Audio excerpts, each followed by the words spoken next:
Bonjour à tous et bienvenue sur la chaîne Les Stats JDR pour un nouveau Café JDR, ça faisait longtemps. Et ça faisait longtemps à double titre, puisque j'accueille pour la deuxième fois Jenny. Salut Jenny. Salut.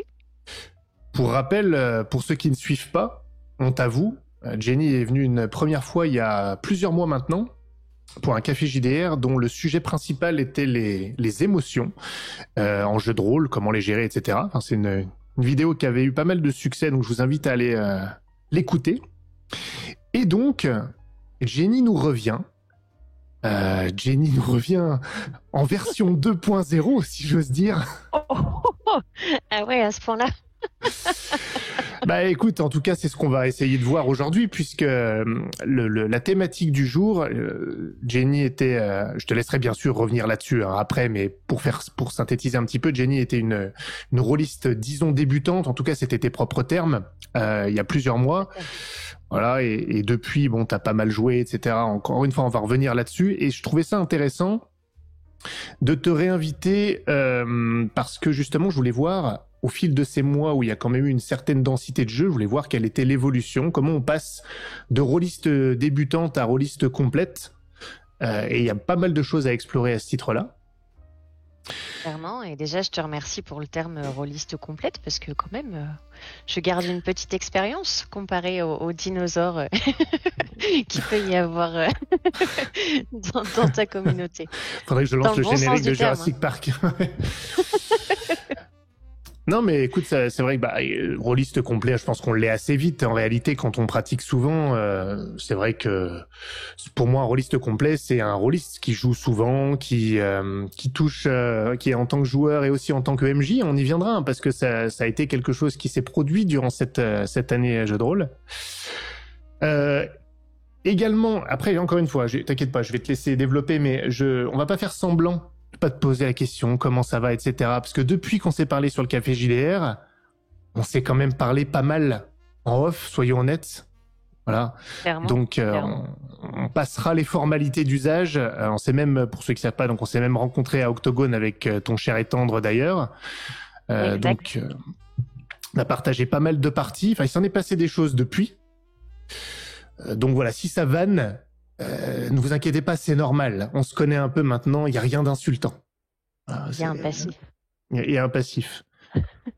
Comme tu me disais il n'y a pas longtemps, avant c'était comment vas-tu, etc. Et maintenant c'est comment ça va, connard. C'est ça que tu me disais il n'y a pas longtemps, un truc dans le genre.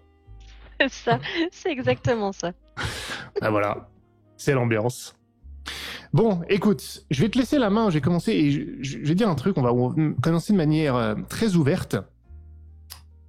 Si tu devais décrire l'année qui s'est allez, on va dire, ça fait 1 an pratiquement, l'année de jeu de rôle qui s'est écoulée, de manière purement pratique, qu'est-ce que t'as fait en termes de jeu de rôle l'année qui s'est écoulée? Pas dans le détail, mais tu vois, énormément. Énormément, oui. Plusieurs campagnes, enfin une fin de campagne sur la fameuse dont je parlais la dernière fois avec toi. Une autre campagne des Genesis, encore une autre, plusieurs campagnes, et je sais pas, au niveau des one-shots, je dirais comme ça de tête une quinzaine. Mais je crois que je suis assez loin de la réalité, peut-être même plus, je sais pas. C'est quoi ta fréquence de jeu là? Parce que pour avoir tout ça, donne-nous une idée, parce que on sait que t'es passé de rôliste débutant à rôliste complète, mais ça veut dire qu'il y a quand même de la partie sous le pied. Oui, j'ai commencé, il y a 8 mois, lors du dernier Café JDR, je jouais à hauteur de 1 fois par semaine, quand tout se passait bien. Aujourd'hui, je vais une soirée de libre par semaine, là, sur les prochaines semaines à venir, sinon je joue tous les autres soirs. C'est moche. J'avoue, c'est beaucoup. Mais aussi parce qu'il y a les parties que je me jette qui vont se greffer. C'est pas que des parties de joueuses. Mais oui, effectivement, au niveau planning, c'est quelque chose. J'ai dû ouvrir un planning JDR d'ailleurs à la maison. Ah bah bienvenue au club. Bien sûr, mais ça c'est un classique. Tu vois, ça, tu me disais rôliste complète, d'où je sors ça. Je pense que quand tu joues 6 soirs par semaine, c'est difficile de pas t'appeler une rôliste complète. Il y a un moment... Certes. Vu sous cet angle, c'est vrai. Non, en tout cas, c'est intéressant. J'ai eu excuse-moi, j'ai eu cet appétit à découvrir et Et donc j'ai eu envie d'enchaîner tout un tas de choses. Je suis partie avec un malus à la base, hein, il y a 8 mois, parce que malheureusement, le jeu de rôle, je l'ai connu très tard. Mais même j'en ai entendu parler très tard. Donc tous les univers que tous les rôlistes connaissent, moi je partais avec 0 base. Donc j'ai eu cette envie de rattraper, ce qui n'est pas vraiment faisable hein, dans la réalité, mais j'ai eu envie de découvrir un petit peu tout ce que je ne savais pas. Et d'ailleurs, j'ai une question qui me vient, qui fait pas partie des grands axes que j'avais préparés, mais tu me dis que t'as voulu découvrir plein de choses. Là, ça fait plusieurs mois maintenant. Est-ce que le jeu de rôle, c'est ce à quoi tu t'attendais? Quand on parlait la dernière fois, c'était encore les tout débuts. Est-ce que c'est fidèle vraiment à ce que tu espérais, à ce que tu imaginais? Point d'interrogation. Non. Non, c'est absolument... Enfin, intéressant. Pas absolument pas. C'est pas tout à fait ce que j'imaginais. C'est encore mieux. Ah, voilà une bonne réponse. Les soirs par semaine. c'est plus logique. D'accord. C'est ça. J'aimais déjà ça à l'époque où je connaissais très peu, où voilà, j'avais eu cette chance de rejoindre la campagne sur Warhammer, mais où j'avais aucune connaissance des autres univers. Je crois même que la dernière fois qu'on a fait un café JDR, si je me souviens bien, j'avais à peine fait des one-shots. J'avais dû faire un fruit et légumes, et je pense même pas que j'avais joué à un seul de tes scénars. C'était vraiment le début, hein. Oui, je m'en souviens très bien, c'était ça. Tu le disais même d'ailleurs que tu n'avais pas beaucoup de points de comparaison, que Warhammer c'était vraiment ce dont tu avais l'habitude sur une campagne avec un groupe de joueurs. Donc oui, il s'en est passé des choses effectivement. Alors oui justement, qu'est-ce qui est différent? On va commencer par ça. Moi, ça m'intéresse vraiment de l'aborder par ce biais-là. Qu'est-ce qui est différent au-delà du fait que c'est encore mieux que ce que tu imaginais? Pourquoi c'est encore mieux que ce que tu imaginais? C'est beaucoup plus varié, déjà forcément, et beaucoup plus profond que ce que je pouvais imaginer. J'avais à l'époque ma table avec qui je jouais et mon personnage qui était créé, qui avait telle et telle caractéristique, mais typiquement à l'époque on m'aurait dit est-ce que tu veux jouer je sais pas, un personnage complètement à l'opposé, ou tu vois, on parlait l'autre jour d'avoir ces rôles dans les brigades spéciales. C'est quelque chose où je me serais pas du tout sentie à l'aise, parce que j'avais l'impression qu'il fallait connaître ce type de personnage, ce type de vie, ses fonctions, ce genre d'emploi pour pouvoir le jouer. J'étais un petit peu bloquée comme ça à me dire si je veux que ça marche, il faut que je fasse un personnage qui me ressemble. Et finalement, cette année, ça a été l'ouverture de la cage, tu sais. La boîte de Pandore. Ouais, c'est ça. Et pouvoir découvrir un peu justement tous ces rôles que tu penserais pas pouvoir jouer comme ça de base, et des univers complètement différents, et ouais, tellement variés, tellement plus de choses à découvrir que ce qu'on pourrait imaginer dans un premier regard. C'est intéressant parce que ça veut dire, là je m'adresse plus à la limite aux potentiels joueurs débutants qui pourraient écouter, ça veut dire qu'effectivement il ne faut pas se laisser enfermer par une soi-disant méconnaissance d'un univers, d'une thématique. Je pense qu'il y a des gens qui ont, sans même parler des connaissances techniques de tel ou tel métier, il y a des joueurs qui pensent qui doivent se brider parce qu'ils ont peur de mal faire dans un univers donné qu'ils ne connaissent pas. Et je me dis que c'est l'un des rôles du maître du jeu, peut-être au départ, de donner le cadre dont il dira « t'as besoin que de savoir ça à ce stade, c'est très bien, ça suffit ». Peut-être pour rassurer et faire en sorte que les joueurs n'aient pas besoin de connaître l'ensemble d'un univers et toute sa complexité pour pouvoir s'amuser et participer activement. Tout à fait, et je pense aussi que c'est inhérent à cette communauté que j'ai découvert grâce à toi, grâce à Poulpi, où il y a cette sorte de bienveillance. Mon Dieu, c'est abject. Je savais que ça allait te faire réagir. C'était totalement volontaire, j'avoue. Je sais. Non, pour avoir essayé de jouer, je vais citer absolument aucun nom hein, et aucune communauté, mais toutes les communautés, ça ne se passe pas comme ce qu'on peut vivre nous entre nous. En tant que toute jeune rôliste, et on en avait parlé rapidement, je suis quand même quelqu'un de très timide à la base. C'est pas forcément facile pour moi de me lancer sur une partie. Je me suis toujours sentie vraiment en confiance et vraiment vraiment pas juger, même quand je savais pas des choses, même quand j'étais en difficulté, même si sur certaines parties j'ai eu du mal à prendre la parole parce que c'était difficile.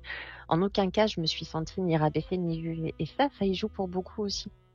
Donc pour les jeunes rôlistes qui voudraient se lancer, déjà se trouver une bonne communauté, une de celles qui a envie d'apprendre des choses, de montrer, de faire découvrir. Et oui, après, ne pas se brider, effectivement. On va aborder le côté jeu après, hein, mais c'est vrai que ce que tu dis là, avant toute chose, faut trouver des gens avec qui on s'entend bien. Parce que même dans les moments, peut-être qu'on en parlera, mais même dans les moments, et on en a tous eu, j'ai même parlé d'une, moi, en 2023, même quand les parties fonctionnent pas bien en termes de jeu, quand on passe du temps avec des gens qu'on aime bien, bah ça passe quand même, en réalité. Voilà. On a le plaisir de se retrouver, quoi qu'il en soit. C'est important. Et est-ce que ça veut dire... Parce que, attends, je suis obligé de revenir là-dessus quand même. Tu me lances le terme bienveillance comme ça. J'ai bien compris que tu parlais de plein de gens et tout, mais est-ce que tu associerais donc les stages JDR à la bienveillance ? Je voudrais que les gens l'entendent un petit peu, tu vois ? Mais oui, mais totalement. Voilà. Je vais même... alors ça va sûrement empiéter un petit peu avec sur ce que tu voulais dire plus tard, pardon.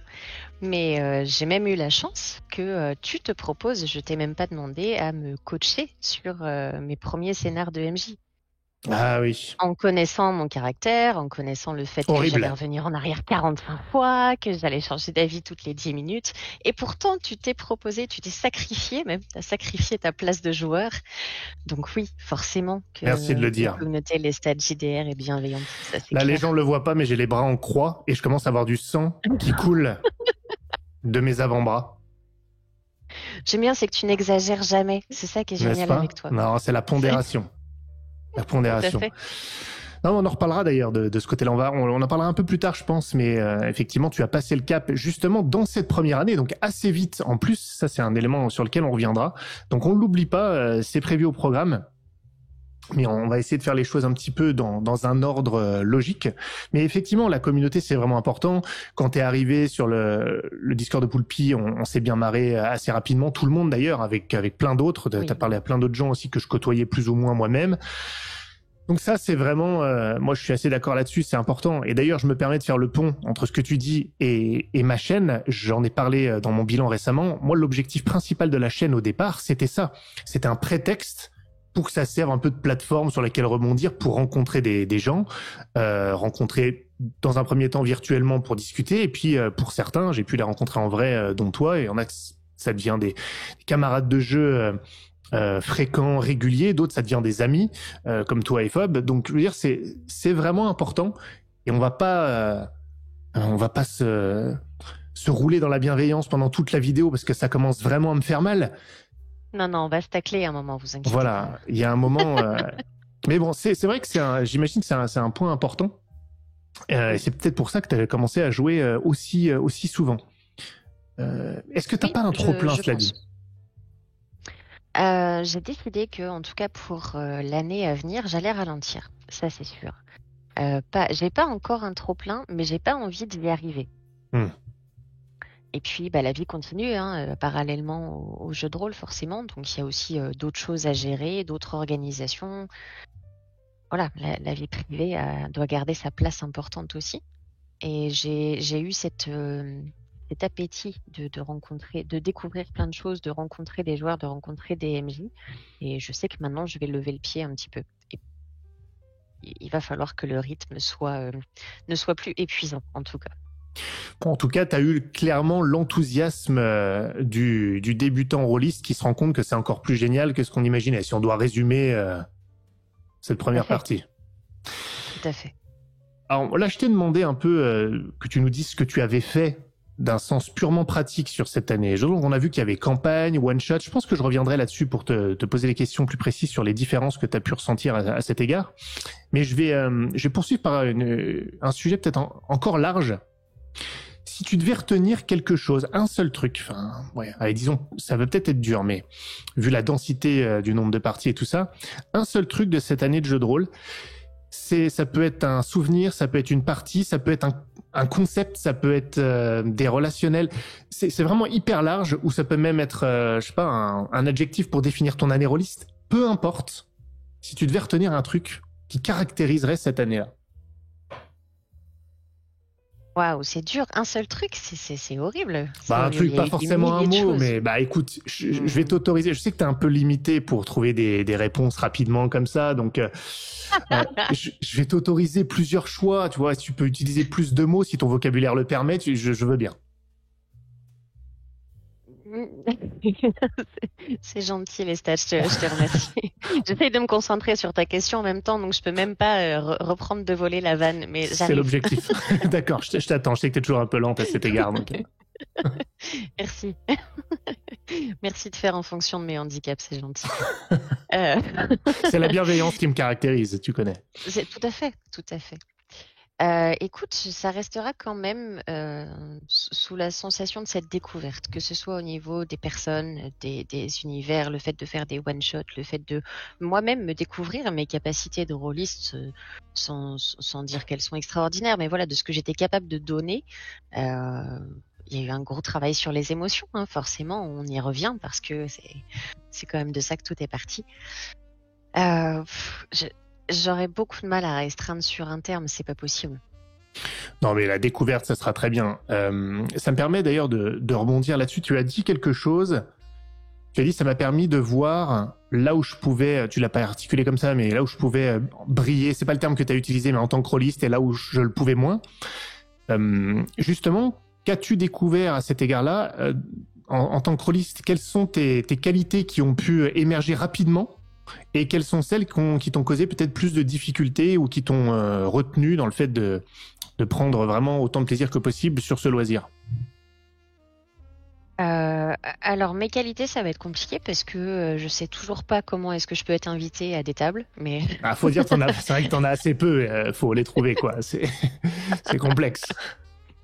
c'est ça, c'est peut-être ça. Peut-être que je suis un casse-tête dans le sens, il va bien falloir qu'on lui trouve une qualité, et celle-là quand même, tu vois, donc ça questionne un peu, je sais pas.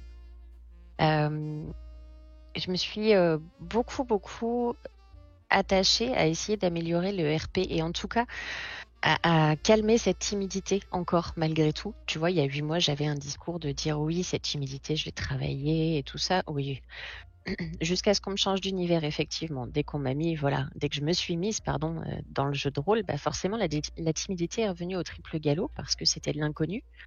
Donc, ça a été un gros travail déjà pour ça, de réussir à me laisser aller sur les parties. Quelque chose dont on a beaucoup parlé aussi tous les deux, c'était ce fait que tu disais que c'est bien, je parlais beaucoup des émotions et que j'adorais ça, mais que finalement j'avais beaucoup de mal à faire ressortir ce que moi je ressentais. Et me connaissant en tant qu'hypersensible, je pense que surtout je me blindais pour éviter de décrocher du reste de la partie, chose qui s'est solutionnée grâce à toi d'ailleurs. Dis donc. La cage a explosé pour le coup ce jour-là et depuis je suis beaucoup plus à l'aise avec ça. Comme quoi il fallait en passer par là.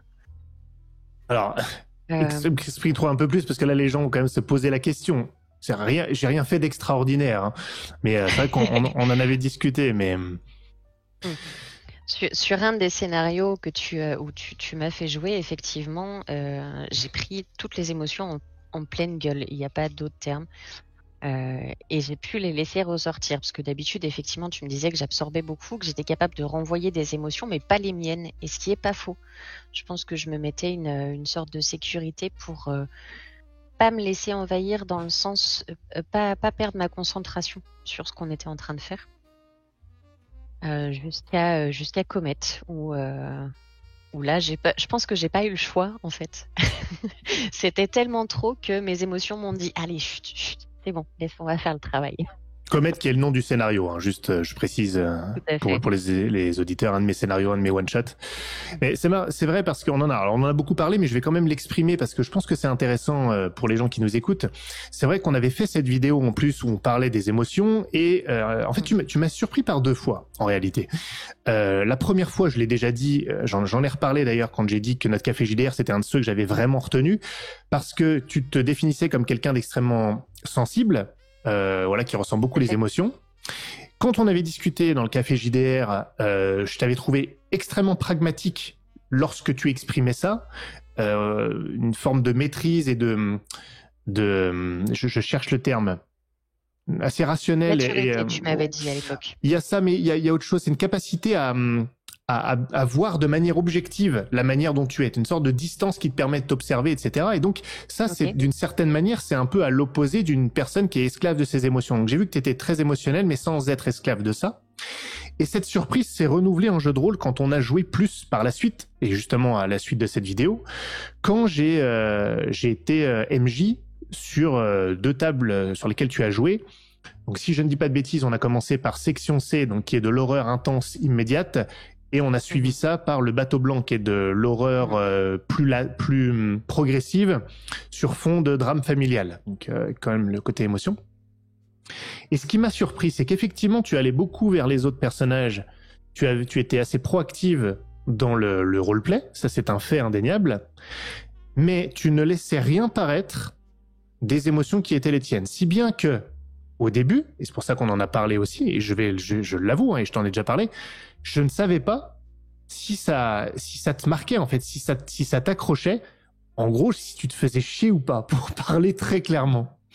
J'aurais jamais dû te répondre, en fait. Tu te serais posé la question comme ça. Je sais pas si ça m'aurait empêché de dormir, mais j'avoue que je me demandais, c'était extrêmement difficile à savoir, et c'est surprenant de la part de quelqu'un justement qui se dit, et je te crois, il n'y a pas de souci, et c'est évident pour plein de raisons, mais qui se dit émotif, c'est vrai que c'était maîtrisé. Et je pense que, comme tu l'as dit, mais j'invente rien, tu viens de le dire, c'est qu'il y a une sorte de manière de se protéger pour pouvoir être suffisamment en maîtrise et pas apparaître complètement largué. Tout à fait. Justement, je pense que de savoir ce que peuvent provoquer les émotions chez moi, si elles sont vraiment énormes, je pense que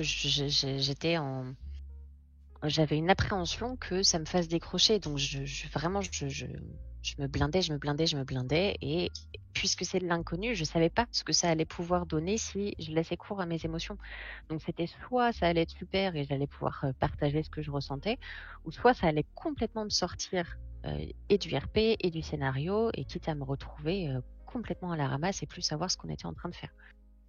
Donc, je pense qu'il y a eu toute cette appréhension de dire, bon, voilà, à un moment, il va falloir que je sache ce que ça fait si je laisse libre cours à ce que je ressens. Mais en même temps, il y a aussi une petite sorte de, c'est les premiers scénarios que je joue, il faut que ça se passe bien, il faut qu'on ait envie de me réinviter après, donc il faut que je sois pas trop déconnante quand même dans ce que je fais, et voilà. On s'est posé la question, hein, tous les MJ. Hein. Franchement, ça a été sujet à ce sacré débat. Hein. Vous avez fait des réunions entre vous et tout, non, c'est ça? Oui, il parlait beaucoup et puis au final, c'est moi qui décidais, quoi, comme chacun sait. Enfin, bon. Comme à chaque fois. Bien évidemment. Non, mais effectivement, et alors, je vais te poser une question à ce niveau-là sur comment tu as réussi à passer outre, et est-ce que peut-être d'éventuels conseils que tu pourrais donner à des joueurs qui seraient dans ton cas, parce que effectivement sur Comet, et sans entrer dans le détail du scénario, parce que je vais le faire jouer quand même, encore, j'ai effectivement noté une différence, et je te l'ai dit, qui a été vraiment très importante sur ta manière d'être dans le... Ça t'a pas rendu meilleur... Enfin, si, de facto, si, mais en tout cas sur l'aspect parler, faire le roleplay, réfléchir au truc, interagir avec les autres, ça, t'étais déjà bien. Mais il y a vraiment eu beaucoup plus de couleurs et de chaleur dans ton interprétation, dans l'introspection du personnage. Ça a été flagrant. Ça a vraiment marché, et ça, je peux pas me donner le crédit parce que ça s'est vu tout de suite, en réalité. Donc, j'avais pas eu le temps d'avoir une influence sur le fait de te transporter. Je pense que dès le début, t'as changé quelque chose. En tout cas, je l'ai remarqué. Et donc, ma question, c'est qu'est-ce que t'as fait? Quel effort particulier t'as fourni? Et est-ce que t'aurais un conseil à donner à des gens qui sont un peu dans ton cas, à être un peu timides, renfermés, à pas vouloir montrer? Non, ça va être compliqué parce que tu sais, moi souvent je fais des choses et je comprends ce que j'ai fait des mois après. Donc j'ai pas encore compris ce que j'ai fait. Des fois, tu les comprends pas non plus, mais... Des fois, je les comprends pas du tout. Non, blague à part, je pense que déjà le peu que je savais du scénario faisait que j'avais envie. Enfin, vraiment, c'était un scénario je trouvais qu'il correspondait vraiment à quelque chose que j'avais envie de jouer. Je vais pas en dire plus parce que voilà, je voudrais surtout pas dire quelque chose qu'il faut pas.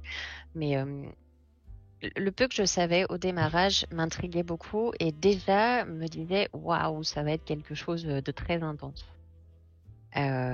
Effectivement, le déroulé du scénario a fait que j'étais vraiment, vraiment prise dans l'émotion. Et encore une fois, je reviens dessus, mais la confiance que j'avais dans cette table. Je pense que c'est vraiment ça le déclic qui a fait. Je sentais au fur et à mesure qu'on avançait que les émotions montaient et qu'il allait falloir que j'en fasse quelque chose. Là, c'était trop. Il allait falloir que j'arrive à trouver quelque chose à faire avec. Et je pense qu'inconsciemment, parce que tout ça, c'était pas du tout réfléchi, mais inconsciemment, je me suis dit, allez, c'est une table que tu connais, tout se passe bien, on se sent bien les uns avec les autres. Laisse aller. Et quelque chose, une porte s'est ouverte, quoi. Et est-ce qu'elle est restée ouverte pour J'ai l'impression. Ouais. Ouais, je pense qu'il fallait que je franchisse ce cap, justement d'assumer et de pouvoir renvoyer. Après, quand tu dis un conseil pour les autres joueurs, c'est pas vraiment un conseil à donner parce que c'est propre à ma gestion des émotions, celle que j'ai depuis toujours, avec le fait que je sais qu'elles peuvent me submerger, que je suis beaucoup trop sensible sur certains sujets. Donc, je pense que c'est pas un conseil applicable à tous. Et alors ça, c'est un truc que je t'ai pas demandé, mais je m'en doute un peu. Mais est-ce que en faisant ça, en t'exposant peut-être un petit peu, est-ce que ça t'a permis de prendre plus plaisir aux différentes tables de jeu? Sans parler de toi renvoyer quelque chose de plus aux autres, est-ce que toi, ça t'a apporté quelque chose dans ta pratique de jeu de rôle? Oui, totalement, parce que j'ai vu que j'étais pas en panique non plus. J'ai vu que j'arrivais à rester en maîtrise. Je veux dire, le scénario a pu se terminer, même si j'étais beaucoup dans l'émotion. Donc finalement, pas trop de risques. Donc pourquoi est-ce que je peux pas me permettre de continuer à laisser les autres recevoir un petit peu de ces émotions que moi je ressens, puisque finalement ça ne met pas à mal la partie. Très bien. Je me dis que ce scénario-là, c'est plus un truc que je te demande là à toi à titre personnel, mais parce que j'ai une table qui est en train de se former dans mon esprit pour la 3e itération de ce scénar. Je pense qu'il faut justement, mais y compris sur des... tu vas me dire ce que t'en penses. Des joueurs avec qui on n'a pas beaucoup joué. Je vais dire ce que ça me concerne, c'est ce scénario en particulier. Il y a quelques joueurs avec qui je vais peut-être jouer et j'ai pas beaucoup joué avec eux. Et souvent, je me dis, un scénario comme celui-ci, celui dont on parle, faut beaucoup d'émotions, faut se câbler. Je me dis, il faut qu'on se connaisse bien avec le joueur. Puis récemment, j'ai un peu changé d'avis. Je me suis dit, si je tombe sur des joueurs dont je sens que ce qui les intéresse, c'est le roleplay, c'est l'émotion, est-ce que je devrais pas presque commencer par un scénar comme ça, ou peut-être disons le deuxième, après les avoir habitués avec un truc un peu plus classique, si j'ose dire, à la section C, pour les accrocher tout de suite. Je pense à une joueuse en particulier que je vais sans doute refaire jouer. Je l'ai fait jouer une fois là, et je pense que le côté émotion, c'est important. Est-ce que ça se prête à un deuxième scénar pour quelqu'un qui a ce profil-là, à ton avis? Pourquoi pas? Après, tout dépend ce que tu cherches à faire. Peut-être que ça sera vécu totalement différemment de comment nous on l'a vécu. Je me permets de dire nous parce que je sais que cette table-là, on l'a tous vécu de manière très très forte, pour en avoir parlé après de nombreuses fois. Mais je sais pas. Moi, je sais qu'il m'a fallu être en confiance et que si je vous avais pas autant connu, ça n'aurait pas fonctionné. Après, quelqu'un qui n'a pas ce souci de gestion d'émotions ne sera peut-être pas autant en difficulté que ce que j'ai pu être moi sur ces 8 derniers mois, tu vois. C'est intéressant ce que tu dis, parce que ça m'amène à une réflexion un peu plus large qui concerne plus seulement ce scénar et notre table, en l'occurrence. Est-ce que, on va rester sur le thème des émotions. Pour le coup, c'est pas du tout prévu dans les axes que je t'avais soumis, mais bon, c'est intéressant. Non, mais je t'emmène où je veux, tu sais, comme toujours. Absolument, je suis docilement, c'est un fait. Mais justement, en restant sur ce thème des émotions, est-ce que en jeu de rôle, pour pouvoir ressentir des émotions fortes, ou en tout cas de manière optimale, un peu telles que tu viens de les décrire là, est-ce que tu penses que c'est nécessaire de connaître très bien la table? T'as un peu répondu, mais est-ce que c'est toujours vrai qu'il faut connaître la table, ou est-ce que c'est seulement pour certains types d'émotions qu'il est important de connaître la table? Je vais te laisser répondre, mais je voudrais aller un peu plus loin pour bien exprimer ce que je dis. Il se trouve que j'ai fait jouer une deuxième fois ce scénario, je te l'ai dit, hein, vous étiez la première table à laquelle je l'ai fait jouer, puis je l'ai fait en présentiel, dans un contexte parfait, dans un chalet, etc., avec des amis qui sont des vrais amis, hein, en l'occurrence. C'était pas des gens que je connaissais pas, en tout cas. Et le fait qu'on se connaisse, c'est vrai que ça a apporté quelque chose supplémentaire, plus le présentiel, bien sûr. Et niveau émotion, c'était extrêmement présent. Et même les gros durs du groupe ont été vraiment pas bien, hein, qui a versé sa larme. Enfin, ça a vraiment eu un impact. Hein. Voilà, tu n'étais pas seul là-dedans, votre table n'était pas seule. Mais encore une fois, on se connaissait. Donc, je renouvelle ma question. Est-ce que pour apprécier l'émotion en jeu de rôle, il faut impérativement qu'on ait ce climat de confiance, ou est-ce que ça dépend du type d'émotion ? Je pense pas que ce soit. Je pense que c'est au-delà de la confiance en fait. Moi, j'ai eu ce besoin, comme je te disais, pour parvenir à ouvrir cette porte et à laisser aller. Après, maintenant que c'est fait, j'ai plus l'impression que il faut une table qui accroche ensemble. C'est surtout ça qui est important. Après, forcément, si tu te sens en confiance, ça aide et tout ça, mais plutôt sur les débuts. Et j'ai l'impression qu'il y a un moment où tu arrives à un stade où simplement si le groupe autour de la table est réactif, si ça rebondit les uns sur les autres, si ça peut être tout aussi fort, même sur des scénarios qui sont beaucoup moins dans l'émotion. Plus clair. Non, je vois. Je le vois. Si. Bah, parce que on le voit quand ça marche pas, quand il n'y a pas une synergie de groupe, et parfois ça se voit dans les premières minutes. Tu me renvoies à un moment très pénible de mon année 2023 en jeu de rôle, mais c'est vrai que, et pourtant, des fois, ça se passe sur des tables sur lesquelles individuellement tu prends les joueurs, il n'y a aucun problème, tu as déjà joué avec eux, etc. Et cette synergie de groupe-là, cette combinaison de gens, il y a un truc qui prend pas. C'est ça. Synergie, c'est tout à fait ça. Il faut qu'il y ait une synergie du groupe. Tout à fait. Ça, c'est pas toujours évident. En fait, quand on crée de nouvelles tables, on prend un risque. Tout à fait. Bon, en revenons... Pour répondre à ta question initiale, parce que je t'ai pas répondu, en tout cas, surtout pas, je pense, commettre en premier scénario, parce qu'il faudra quand même que tu aies testé la table avant, je pense. Oui, d'accord. Faut tester la table. Ok, je vois ce que tu veux dire. Parce que je pense qu'au-delà de la confiance et tout ça, ce qui est très important pour commettre, c'est la synergie. Mot de sagesse. Je vais m'imprégner de ça. Non, c'est vrai en plus. C'est vrai que c'est important. C'est important. Je garde ça en tête. Merci pour le conseil. Et revenons sur ton cas particulier. Concernant ces premiers mois donc de rôliste, qu'est-ce qui est différent? Alors, on a commencé à l'aborder au niveau des émotions, mais extirpons-nous de ce sujet étriqué pour l'instant, encore qu'il soit vaste. Mais qu'est-ce que tu considères être différent chez toi en tant que rôliste entre le temps de la première vidéo qu'on a faite sur le Café JDR et maintenant? Qu'est-ce qui a changé dans ta manière de faire du jeu de rôle, de l'envisager? Et là, je pose la question de manière très large, sans parler uniquement des émotions. Je pense énormément de choses. Déjà, la façon de réfléchir un personnage ou un rôle ou un JDR. Je me cantonnais vraiment à des... il y a 8 mois, pardon. Je me cantonnais vraiment à des descriptions de personnages. Mon personnage, il est comme ça, donc il faut que j'ai telle réaction, il faut que je fasse comme ça, il faut que ça aille dans le sens. Aujourd'hui, j'avoue que quand on démarre une session, c'est beaucoup plus sur je me laisse aller, quoi. Ok, je sais que mon personnage est comme ça, comme ça, comme ça, mais après, je ne pense pas à chaque action. Alors qu'il y a 8 mois, c'était comme ça. Donc, ce qui me bloquait énormément, parce qu'avant chaque action, je réfléchissais à est-ce que c'était cohérent avec mon personnage, est-ce que ça avait un sens. Donc, c'était un peu l'enfer. Je me faisais mal à la tête, hein, clairement. Aujourd'hui, j'ai plus la sensation de me glisser dans des rôles et de me dire après, je me laisse aller. Et ça me permet beaucoup plus de découvrir aussi les scénarios proposés par les MJ. Je suis moins stressée à réfléchir à ce que je dois faire, donc beaucoup plus à l'aise.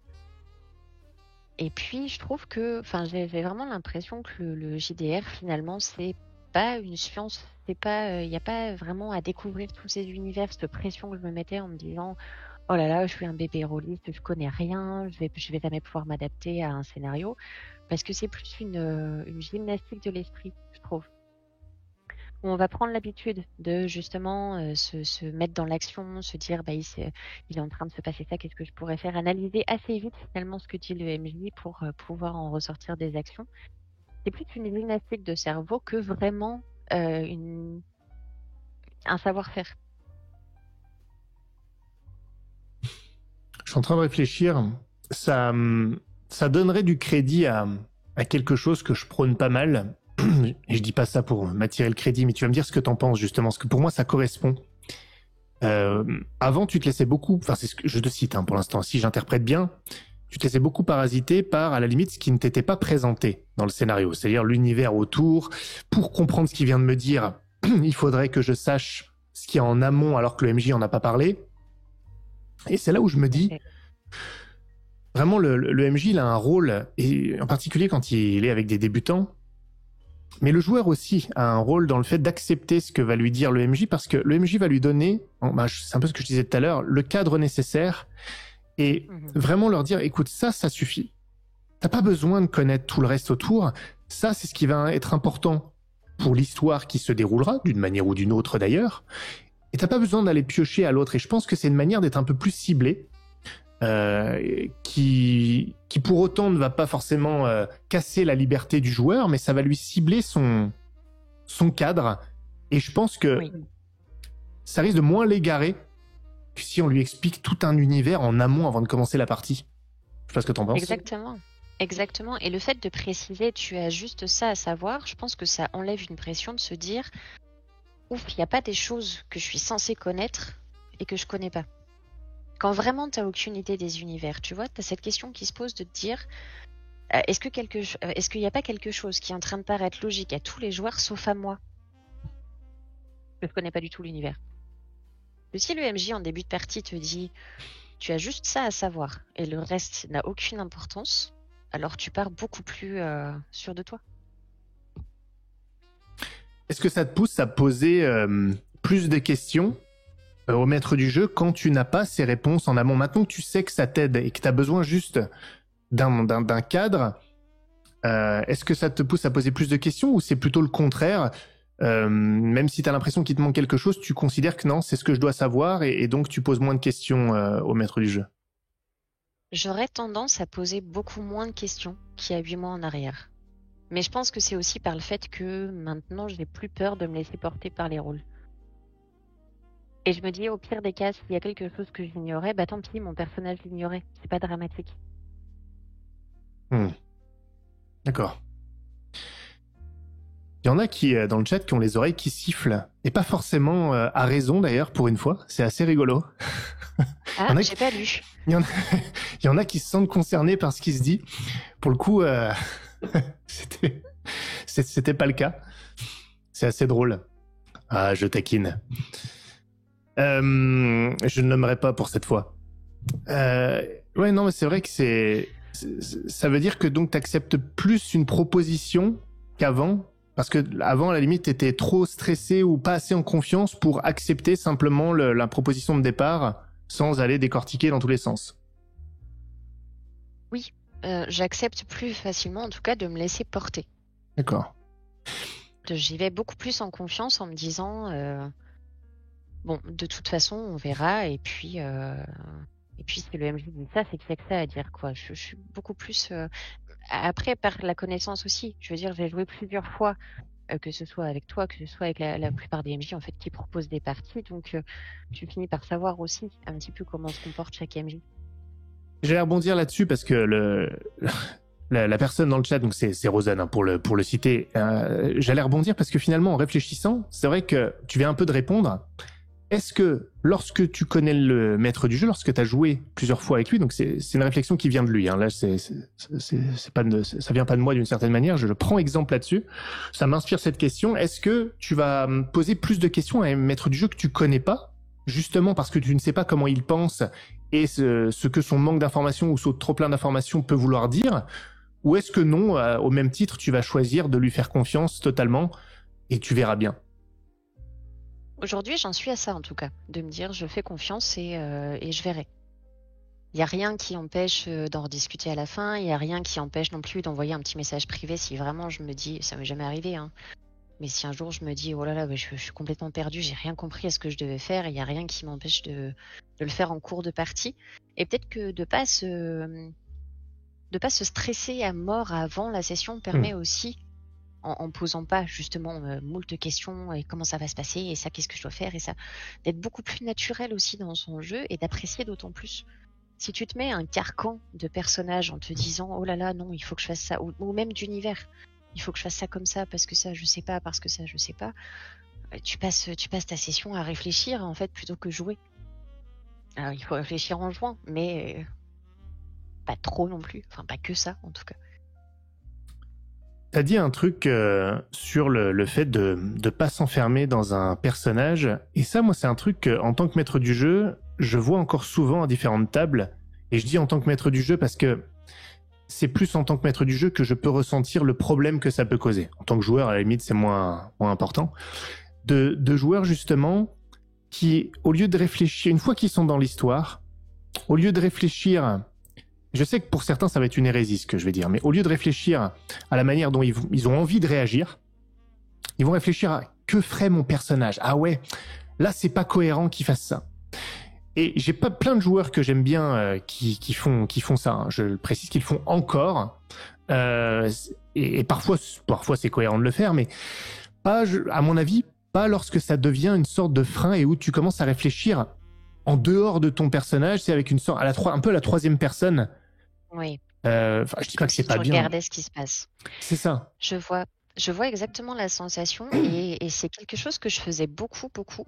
Mais je pense qu'à un moment, j'ai réussi à faire en sorte de prendre en compte l'univers et le personnage, non pas tout seul, mais le personnage dans l'univers. Ton personnage restant un être humain, il peut aussi avoir des réactions qui sont pas du tout cohérentes avec ce qu'il est. Je veux dire, toi, dans ta vie, tu ne suis pas ta ligne de conduite du matin jusqu'au soir. Il y a des moments où tu fais des choses où toi-même, tu te dis que ça te ressemble pas vraiment, mais n'empêche que tu l'as fait. Et une fois que tu arrives, je pense, à voir bien ton personnage, l'univers, le scénario, un petit peu ce qui va se dérouler, ou en tout cas dans quelle ambiance tu évolues, tu arrives beaucoup mieux, je pense, à éviter ce genre d'écueil-là. Même si, en même temps, je trouve qu'il faut rester cohérent.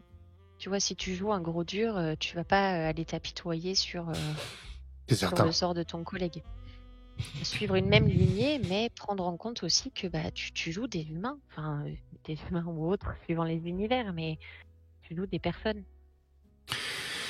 Non, mais il faut garder une cohérence. Je suis pas en train de dire que interpréter le personnage n'est pas bien, parce que sinon, quel intérêt de jouer des personnages différents si en fait tu fais la même chose. Donc, qu'on soit clair là-dessus, je suis pas en train de dire qu'il faut pas le faire. Mais là où je pense que ça peut être un problème, et c'est intéressant que tu aies eu cette réflexion au fil de tes parties, c'est lorsque vouloir absolument être cohérent, ou même se mettre dans une idée que telle action est forcément l'action qui sera cohérente et le reste ne le sera pas, là tu commences, à mon avis, à te contraindre au point que tu risques, à la limite, de faire foirer tes camarades, ou même de pas aller au bout d'un truc qui aurait pu être génial, sous prétexte que ouais mais c'était pas cohérent. Tu vois ce que je veux dire? Il y a peut-être une limite là-dedans. Un équilibre, oui, au risque de te frustrer toi-même, parce que tu aurais aimé faire quelque chose et tu l'as pas fait parce que soi-disant c'était pas cohérent. Mais du fait que tu joues des personnes qui ont, encore une fois, des ressentis, des vécus et tout ça, en fait tu peux te permettre n'importe quoi la plupart du temps sans aller dans des extrêmes. Mais j'ai un personnage qui est gladiatrice dans Warhammer. Et pourtant, dès qu'on touche aux enfants, c'est plus possible. Voilà. Je pense que comme les êtres humains qu'on est, il faut pas se cantonner à une seule chose. J'ai quelqu'un qui dit souvent, un seul adjectif ne définit pas quelqu'un. Un seul adjectif ne définit pas un personnage non plus, clairement. Et c'est d'autant plus intéressant quand t'as un personnage avec justement toutes ses facettes. Si c'est pas juste un cliché de voilà, c'est une grosse brute et elle fait que ça, et que tu arrives à faire ressortir une petite sensibilité pour quelque chose, là c'est génial parce que ton personnage il ressort haut en couleur finalement. Et de pas faire forcément ce qu'on attend logiquement de ce personnage tout le temps. C'est là où ça devient le plus intéressant. En fait, c'est bien d'avoir une base. Si on utilisait ton exemple des adjectifs, je schématise, hein, mais tu pourrais avoir un ou deux adjectifs de base au départ, donc tu essaies de pas déroger, auquel tu n'essaies de pas déroger, pardon. Et puis les autres adjectifs peuvent très bien s'amener en jeu. Et tu construis ton personnage à mesure que tu l'interprètes face à des situations qu'il vit. Tout à fait. Sans même toi savoir à la base de ce que tu vas en faire. Et là, on rejoint un peu le se laisser porter que j'apprécie autant. C'est que suivant les situations qui se présentent, suivant les événements, bah, tu vas faire des choix. Tu vas te dire, bon, bah, là, je vais plutôt agir comme ça. Et par contre, bah oui, ça va définir un petit peu le caractère de mon personnage. Donc, c'est bien si on s'y tient par la suite quand même, si tu as une cohérence. Mais rien ne dit qu'il faut qu'on ait une liste de 65 adjectifs par personnage avant le début de la session, quoi. Et donc là, on parlait du fait que tu avais évolué, que maintenant tu faisais plus confiance et tu te laissais plus porter. J'allais te reposer la question pour voir s'il y avait d'autres choses, mais je vais peut-être être un peu plus spécifique. Est-ce que tes goûts ont évolué au fil du temps, ou plus précisément, d'ailleurs je pense que je vais me répéter là, est-ce que tes goûts se sont précisés? Parce que j'imagine qu'en tant que débutant, bah, peut-être qu'on ne sait pas trop en fait ce qu'on va aimer en jeu de rôle.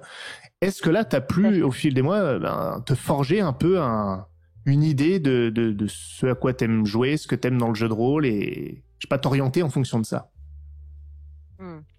Oui. Il y a déjà des univers de base ou des ambiances qui m'ont plu plus que d'autres. Et il y a tout ce qui est très futuriste, moi je n'y arrive pas. Voilà, je n'arrive pas à me projeter dans quelque chose d'hyper futuriste. En tout cas, ça me plaît pas des masses. Donc bon, j'ai pas forcément envie d'aller plus que ça creuser pour l'instant. Ça peut changer, hein, clairement. Je m'amuse beaucoup avec tout un tas d'univers. J'aime beaucoup la beauté du monde un peu steampunk. Vraiment, là, c'est purement esthétique, hein, mais je trouve que c'est vraiment quelque chose qui me plaît beaucoup. J'aime de plus en plus jouer des scénarios de l'époque actuelle. Et sans partir non plus dans trop de fantaisie. J'aime de plus en plus le réel actuel. Voilà, je suis presque moi et je me débrouille avec tout un tas de choses qui me tombent dessus. C'est vraiment quelque chose qui me plaît beaucoup. Alors ça va à l'encontre du fait de je veux découvrir des univers, mais finalement, bah, c'est vers ça que je tends. Donc, et oui, effectivement, autant au début je pouvais accepter toutes les parties qu'on me proposait parce que j'avais cet appétit dont j'ai parlé, où je voulais découvrir à tout prix comment ça se passait, pour finalement maintenant me diriger vers là où je me sens à l'aise. Donc un peu tout ce côté pas tant fantaisie que ça finalement. Malgré que j'ai commencé sur du Warhammer. Ouais, c'est à ça que je pense, j'étais en train de réfléchir. Question, je sais pas si tu peux te projeter là-dessus. Est-ce que c'est l'univers de fantasy finalement auquel tu accroches un peu moins, ou est-ce que c'est le fait que les histoires de fantasy peuvent avoir trop la fantasy comme sujet principal? Pourquoi je te pose cette question? Je suis totalement biaisé dans ce que je dis, on va être clair, parce que moi, ce que j'adore les univers de fantasy, mais j'aime beaucoup que les sujets principaux abordés dans les histoires ne soient pas, en tout cas que la fantasy ne soit pas les seuls sujets abordés dans les histoires, et qu'il y ait des sujets bel et bien humains, pragmatiques, et que tout ça se mélange en fait. Donc j'essaie pas de t'inciter à répondre que c'est la même chose pour toi. Est-ce que tu penses que c'est vraiment, quand ça parle trop de voilà, le sujet c'est le dragon, le sujet c'est encore un truc de fantasy et qu'il y a que ça, ou est-ce que c'est vraiment l'univers qui t'accroche moins là? Non, je pense que tu as raison et que effectivement, j'ai plus envie de quelque chose qui pourrait se rapprocher de ce que je vis tous les jours, en fait. Ça me transcende plus, ça me transporte plus et je sais pas, j'arrive plus à me mettre dans le personnage de justement celui ou celle qui n'a pas à combattre trois dragons le matin au petit déjeuner, quoi. Je ne peux que te rejoindre là-dessus. Je crois que j'avais fait une vidéo là-dessus il y a longtemps qui s'appelait Pourquoi j'aime le low fantasy. Sans renier la fantasy, c'est que même dans des univers qui ne sont pas nos univers, j'aime bien qu'on retrouve certaines thématiques bel et bien réelles, parce que ça nous permet de nous identifier beaucoup plus. Et quand il y a une sorte de croisement, ou plutôt, des points de jonction entre un univers fantastique et notre univers, c'est beaucoup plus facile, à mon avis, de s'immerger dans le monde fantastique, justement parce qu'on y trouve des points communs. Lorsque c'est trop fantastique, c'est vraiment trop fantastique. En tout cas, moi, c'est comme ça que je le vis. Oui, oui, je suis bien d'accord. Parfait. Point. Ça me va. Oui, parce que si je te donne mes arguments, vu que ça va être les mêmes, je vais juste te répéter. Donc voilà, je suis juste d'accord. Non, mais là, en l'occurrence, ouais, c'est vrai que tout ce que tu as dit, c'est pas pour être d'accord, hein, mais bon, je tiens à le dire aussi, je me retrouve dans beaucoup de choses que tu décris, jusqu'au steampunk lui-même, qui esthétiquement est quelque chose que j'adore, c'est ma petite parenthèse, et sans trop en dire, parce que je pense qu'il n'y a pas trop de secrets par rapport à mes joueurs. Moi, les campagnes que je fais jouer dans mon univers de fantasy, il y a tout un fil rouge, alors c'est très lent entre les campagnes, hein, mais j'ai une vision de ce monde-là, dans le futur, qui est une vision steampunk, et petit à petit, technologiquement, on est en train d'approcher de ça, et il y a beaucoup, voilà, et il y a beaucoup d'éléments scénaristiques, certaines thématiques qui sont des préparations ou qui font avancer l'univers dans cette direction-là. Donc c'est pour ça, à chaque fois que quelqu'un parle du steampunk, c'est vraiment quelque chose qui me parle. Ça te renvoie quelque chose, bien sûr, bien sûr. Bah, au départ, je sais pas si j'en ai déjà parlé d'ailleurs sur ma chaîne, je ne pense pas. Au départ, mon univers maison, je l'ai d'abord pensé en steampunk. Ok. Il y a tout un univers que j'ai commencé à créer en steampunk. Et puis j'ai été tiraillé parce que j'aime bien aussi le médiéval, Renaissance, tout ça. Je lisais beaucoup d'histoires aussi à l'époque. Et je me suis dit, bah, pour avoir le meilleur des deux mondes, c'est commence avant et commence à poser les bases et scénaristiquement à injecter des éléments qui petit à petit mèneront à un univers qui ressemble de près ou de loin, après avec ses spécificités, hein, à du steampunk ou du magic punk. C'est un dérivé. Donc voilà, pour le secret, pour les coulisses du truc. Je pense pas en avoir déjà parlé. Oh.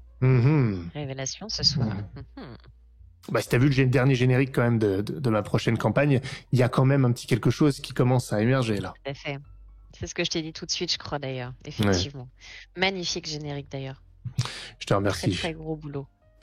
Quelques heures. J'imagine. Au-delà des univers, est-ce qu'il y a d'autres aspects du jeu de rôle, scénaristiquement ou dans la manière d'incarner en tant que joueur, enfin, des façons de jouer ou d'autres aspects, écoute, je vais être plus général, tant pis, qui maintenant ont ta préférence par rapport à d'autres choses? Est-ce qu'il y a des choses auxquelles tu ne voudrais plus jouer? Vraiment pas, à part le futuriste. J'essaie de m'écarter un peu de l'aspect univers. Et si tu trouves pas, c'est pas du tout une obligation, hein, c'est vraiment pour élargir le sujet.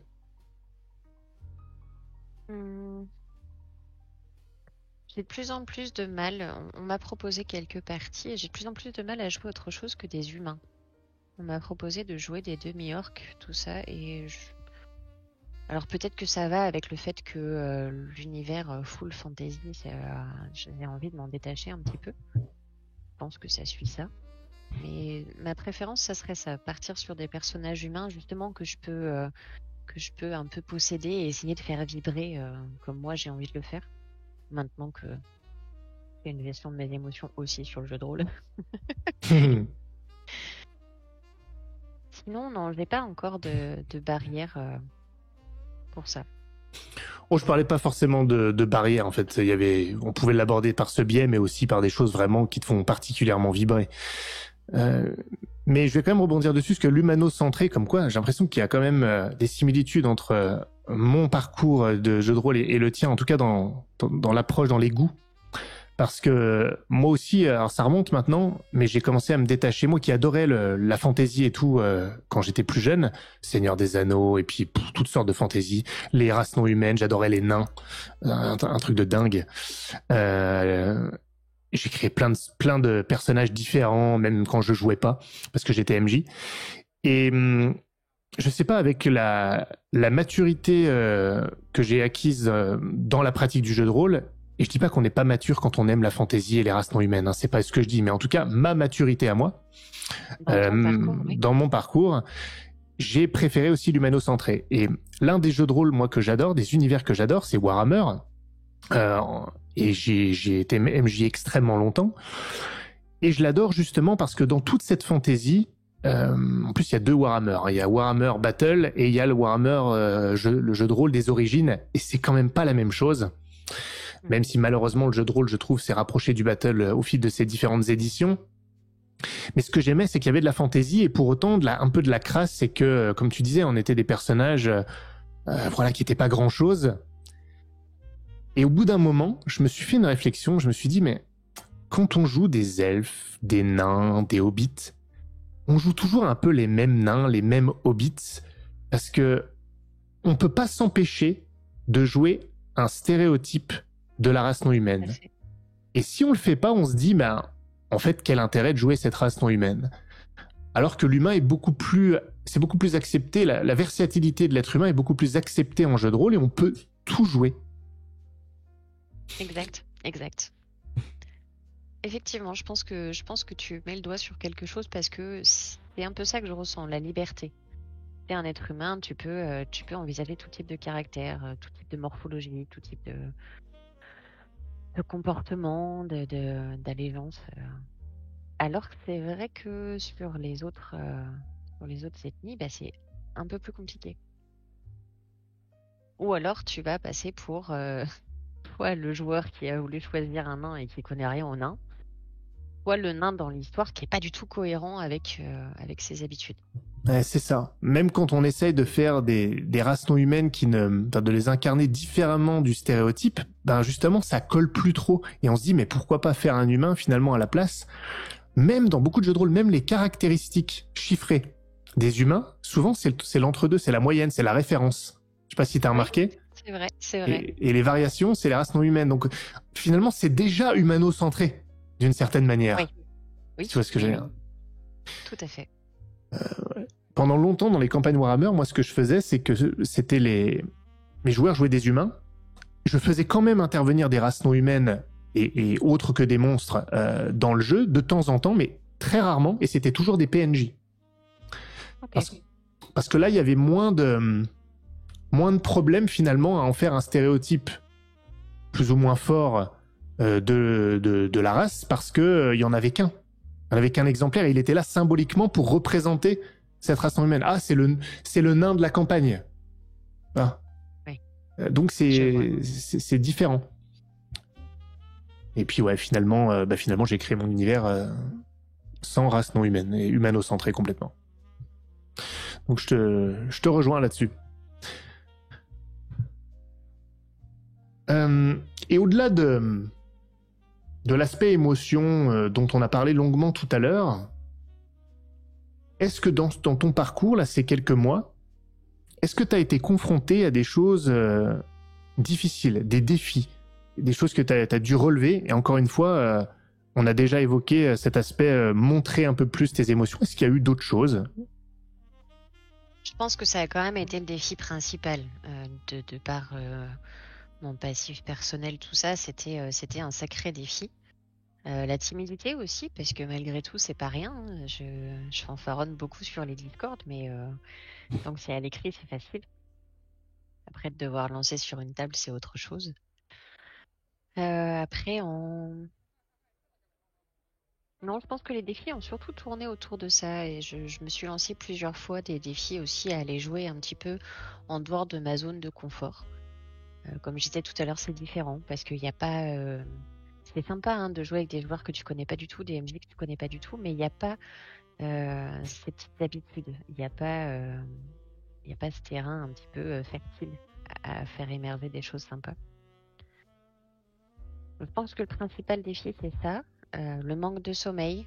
Trop de parties. Alors là, je te comprends tellement. Si, le plus gros défi, ça a été de passer de l'autre côté de l'écran, bien sûr. Parce que ça, c'était quelque chose. Tu me fais une bonne transition et je voulais la faire, mais je voudrais qu'on fasse un petit détour juste avant. Mais j'oublie pas ça, c'est très important.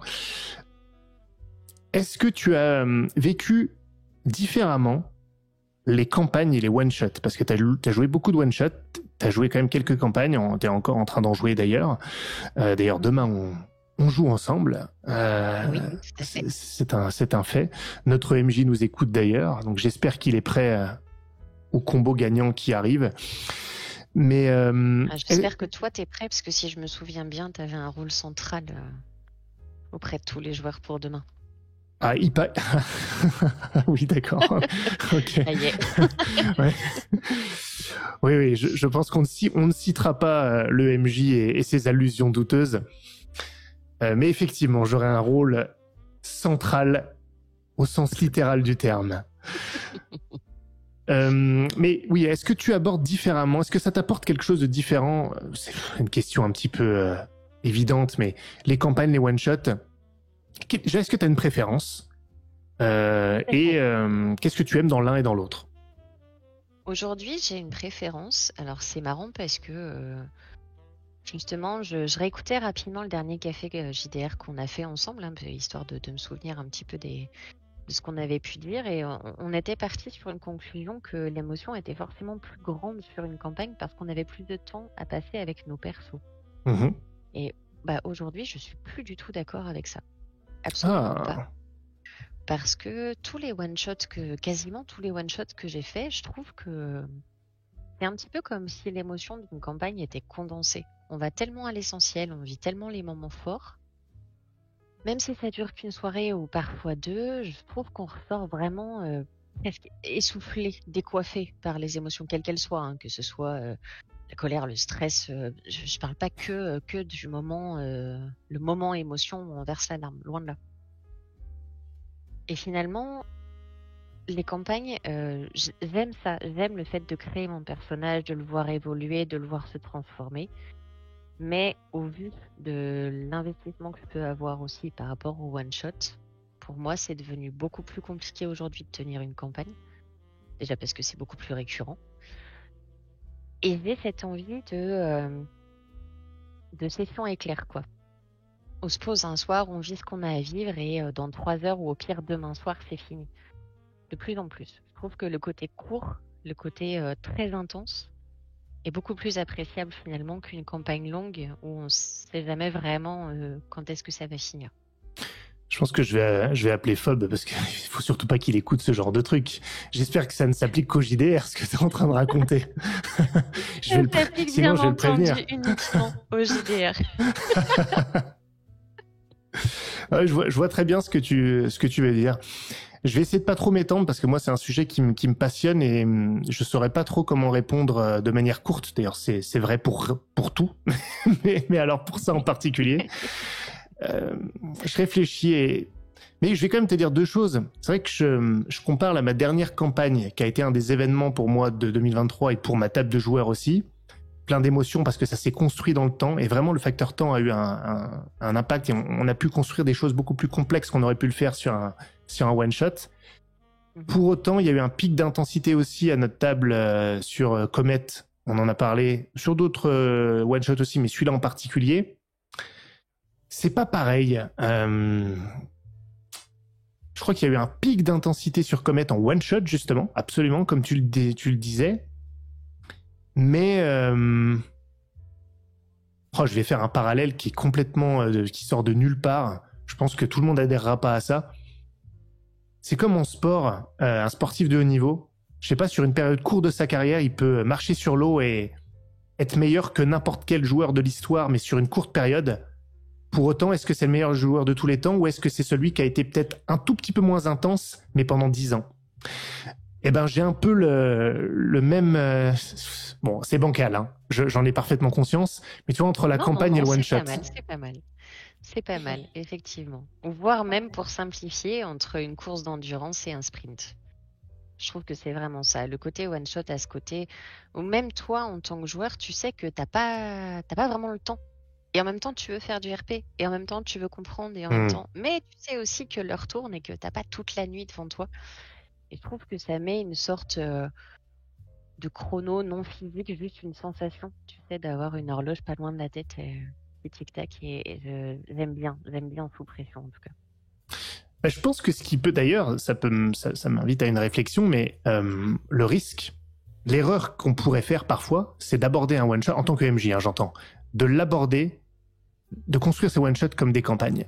Parce que là, justement, on prend pas en compte le facteur temps et on peut manquer d'intensité si on prend trop de temps à lancer un one-shot alors qu'on a moins de temps pour le faire qu'une campagne, et c'est même moins accepté d'avoir une phase de lancement dans un one-shot qui dure que dans une campagne, parce qu'après on sait qu'on n'a plus beaucoup de temps, et on doit tout balancer, toute l'intensité sur une période bien trop courte. Exact. Et je pense que ça rejoint aussi ce qu'on disait plus tôt, dans le sens où en one-shot, tu as des personnages et que tu les fais évoluer au fil du one-shot. Justement, t'as pas le temps de te dire en début de partie, j'ai 40 adjectifs. C'est vraiment en fonction de ce qui se passe que tu vas révéler un côté de ton personnage ou pas. Je pense que ça aussi, c'est un bon point. En tout cas, j'ai plus envie de fixer des personnages trop rigides. Intéressant. Il y aurait beaucoup à dire là-dessus. Mais d'accord, pour l'instant, plutôt one-shot dans tes préférences. Oui. Ok. Oui. Bon, revenons quand même à nos moutons. Je n'ai donc pas oublié, ça va être, je pense, le dernier sujet de la soirée. Ton passage derrière l'écran. Oui. Ça va avoir une saveur particulière, cette discussion, parce qu'effectivement, tu l'as dit au début, modestement, j'ai été un peu impliqué, en tout cas au départ. Oui, en tout cas, disons au départ. Et j'ai pu voir un peu les coulisses de ce passage derrière l'écran. J'avais jamais vu ça de cette manière-là, en fait. Éventuellement, j'avais pu avoir un joueur qui s'est mis derrière l'écran, puis tout de suite, on a fait la partie. Mais j'avais pas préparé avec. J'avais peut-être fait un peu ça avec Kaku quand même une fois, mais c'était pas son passage. C'était sur un scénar, mais elle avait déjà été MJ avant. Okay. Donc là, vraiment, c'était ton premier scénar. C'est ça. Bon, écoute, ça va être très simple. Raconte-nous ce que tu as envie de nous raconter sur ce passage derrière l'écran. Déjà, puisque Rosen nous écoute, je vais rappeler que tout est de sa faute. Au moins, c'est clair. Voilà, c'est tout de la faute à Rosen. Dans le doute, c'est toujours de la faute de Rosen. Quel que soit le sujet. Bien sûr. Non, finalement, qui m'a rendu un grand service parce que on discutait souvent comme ça de devenir MJ et puis pour moi ça me semblait très très loin. J'avais l'impression que j'aurais jamais les capacités. J'ai une tendance à être facilement distraite. Ça aussi c'est une complication dans le JDR. J'ai un gros problème d'attention. Donc je me disais là en tant qu'MJ c'est pas gérable. Enfin, moi je suis perdue, les joueurs vont jamais s'en sortir. Donc ça me paraissait être une montagne. Et puis plusieurs fois, Rosen m'a dit quand même, faire MJ, ça serait cool et tout. Je l'ai entendu, et puis il n'y a rien qui se dessinait. Et à Octogone, quand on était au restaurant tous ensemble, il me l'a redit, mais avec un petit air de défi dans le ton. Genre, ouais, t'es pas cap. Et moi, j'ai 5 ans, donc forcément, quand j'entends t'es pas cap, je dis oui. Et donc, je me suis engagée devant tout le monde à être MJ, à faire mon premier scénar et à faire jouer les personnes qui étaient là. C'était finalement super cool. C'est certain. Petite parenthèse d'ailleurs, c'est l'anniversaire, je viens de le voir, les 2 ans de la chaîne de Rosen Jeux de Troll. Donc on souhaite un excellent anniversaire à Jeux de Troll. Voilà, c'était la petite parenthèse. Eh bien, bon anniversaire, effectivement. Chaîne d'Actual Play. N'hésitez pas à aller jeter un coup d'œil. Bon, et donc, quoi d'autre à dire sur ce passage-là? Quelles ont été tes surprises, tes défis? Est-ce que ça a été facile? Est-ce que ça a été difficile? Ah non. Ça a été... Alors, la conception du scénario a été relativement facile parce que j'avais tout un tas d'idées, peut-être même trop d'idées. Et aussi, je dois l'avouer, parce que tu étais là pour cadrer un petit peu... le cadrage. C'est ça. Même si chapeau à toi, parce que je me dis que ça n'a pas dû être simple pour toi non plus. Les appels le dimanche, même après les premiers scénars, les appels en mode je chouine totalement et oh ça s'est pas passé comme je voulais du tout, au secours, j'y arrive pas. Ce qui a été le plus dur, c'est de te répondre comme je l'ai fait, alors que tout ce que je pensais c'était non mais c'est normal, c'est de la merde ce que tu fais. Voilà.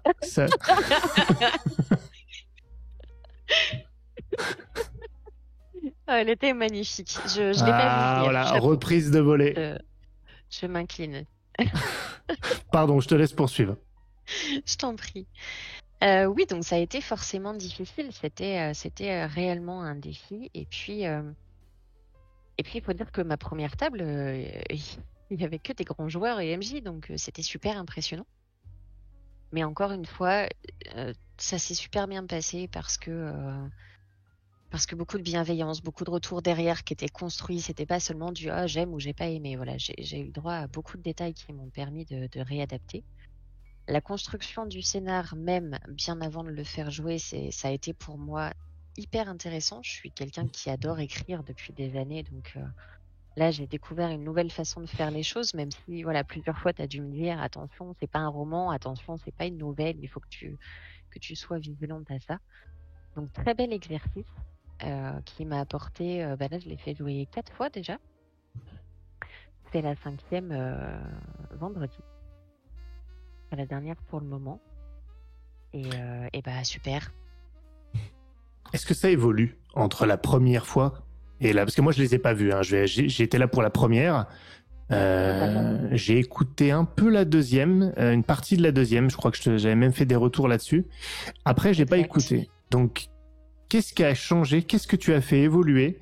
Quels ont été peut-être les pièges dans lesquels t'es tombé ou les choses que... Écoute, essaye de me dire les choses que t'as bien faites, à ton avis, dès la première, et ensuite ce que tu as fait évoluer au fil des 4 itérations. Ce que j'ai bien fait dès le premier coup, tu vas te marrer, je pense que c'est la charge émotionnelle. Clairement. Tous ceux qui l'ont joué m'ont quand même dit c'est beau, en tout cas, quoi qu'il en soit. Même si dans le scénar, il y a plein de ratés, même s'il y a eu plein de contretemps, même si les 2 premières fois où je l'ai fait jouer, j'ai eu énormément de bugs sur la table virtuelle, donc j'étais dégoûtée parce que déjà, j'étais pas sûre de moi, il n'y a rien qui marchait. Mais n'empêche que tout le monde a apprécié ce côté joli du scénario. Qu'est-ce qui a été modifié? Pas mal de cohérence. Pas mal d'incohérences qui ont été modifiées pour que ce soit cohérent. J'ai beaucoup appuyé aussi sur la sensation d'urgence. C'était un petit peu mon défaut. Sensation de... Excuse-moi, j'ai pas bien compris ce que tu... D'urgence. Ah, d'urgence. On n'avait pas beaucoup de temps. J'avais tendance à laisser couler peut-être un peu trop. Et j'ai eu besoin de cadrer un peu plus ce scénario. Comme on en avait discuté, j'étais partie sur quelque chose de très ouvert avec une liste de choses qui pouvaient se passer suivant telle ou telle situation. Finalement, je n'étais pas assez sûre de moi pour que ça me convienne. Donc j'ai vraiment dû recadrer quelque chose de plus précis, du genre quand les joueurs ouvrent telle porte, ils fassent ça. Et ça me permettait de moins hésiter à lancer les choses. Parce que j'étais trop gentille, donc quand ça se passait bien, je ne lançais pas les actions qu'il devait y avoir pour qu'ils y arrivent. Finalement, c'était un peu chiant, je pense.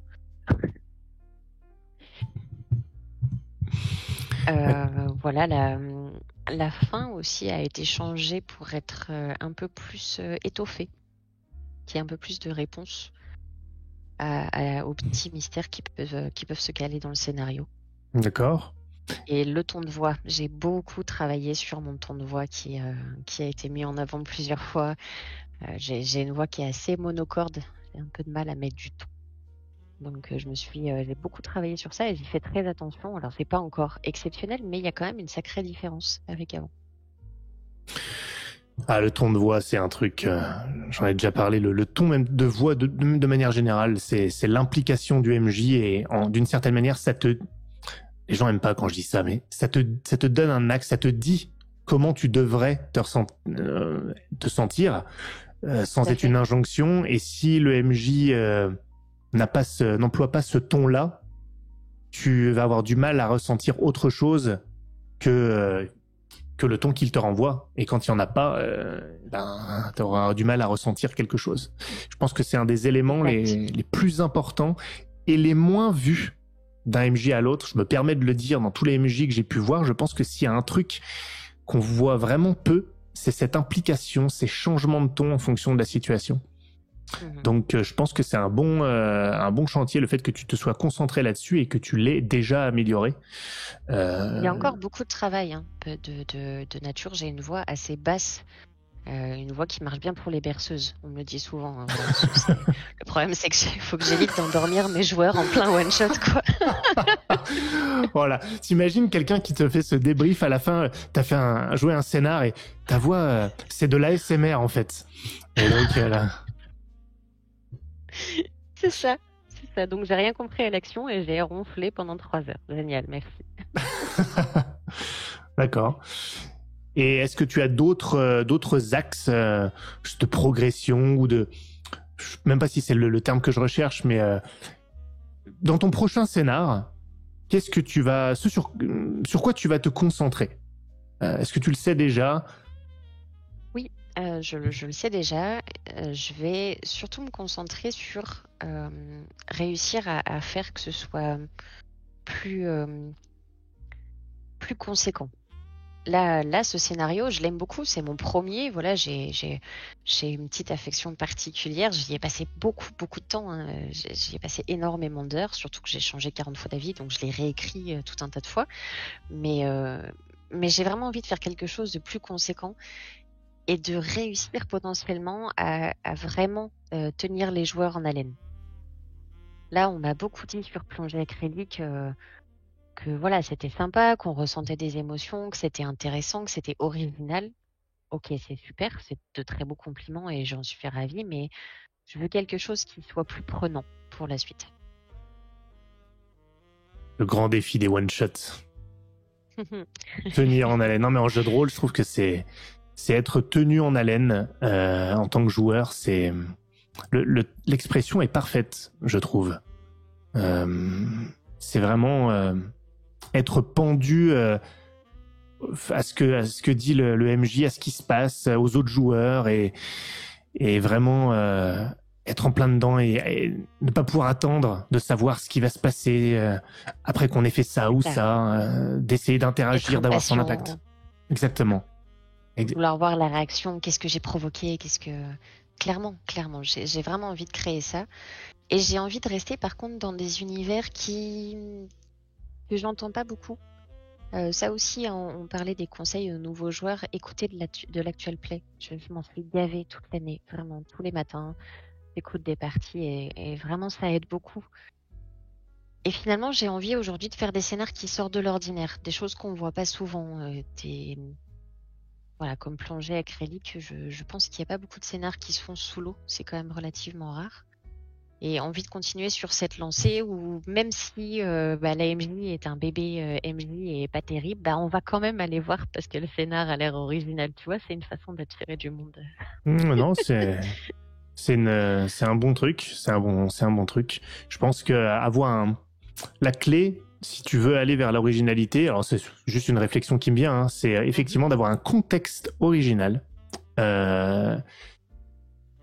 mais de faire appel à des recours scénaristiques d'histoire qui, en tant que méthode, sont pas forcément originaux. Ça veut pas dire que l'histoire ne va pas l'être, hein, mais souvent c'est faire du neuf avec du vieux. Et dans l'histoire, et je trouve que je sais pas comment l'exprimer en fait. Il y a des pour raconter des histoires, même si je sais être maître du jeu, c'est pas juste raconter une histoire. Bien évidemment, les joueurs participent. Il y a quand même des recours, pour tenir en haleine justement des choses qui sont vraies tout le temps à différents niveaux pour tout type de médias, livres, séries, films. C'est pas la même chose à chaque fois, c'est pas les mêmes niveaux, mais c'est dedans. Pour conduire l'histoire, pour insuffler du rythme. Tu vois, là, le rythme, pour tenir en haleine, oui, c'est fondamental. Il y a rien, le ton, tout ça. Mais le contexte, lui, s'il est original, si on n'a pas l'habitude, peut suffire à donner de l'originalité. Je dis ça parce que le risque, je pense que ça peut être de vouloir chercher l'originalité dans tous les éléments de ton scénar. Et là, je pense que c'est un piège. Non, je suis clairement d'accord avec toi. Et de toute façon, sur là où j'en suis en tant que MJ, je tiendrai pas un scénar qui soit trop complexe, qui soit trop original, j'en suis pas là et peut-être un jour, mais en tout cas j'en suis loin.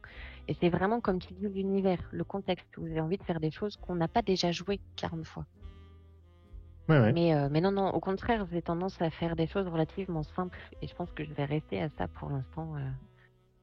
Ne serait-ce que pour moi, en tant qu'MJ, réussir à les suivre derrière, tu vois. Non, bien dans sûr. les moments où je suis totalement déconcentrée parce que forcément ça arrive que je puisse rattacher les wagons facilement. Non, je pense que c'est bien parce que ça veut dire que tu vas te pencher sur chaque scénar que tu vas créer, tu vas y mettre tous tes efforts, tu as une intention derrière.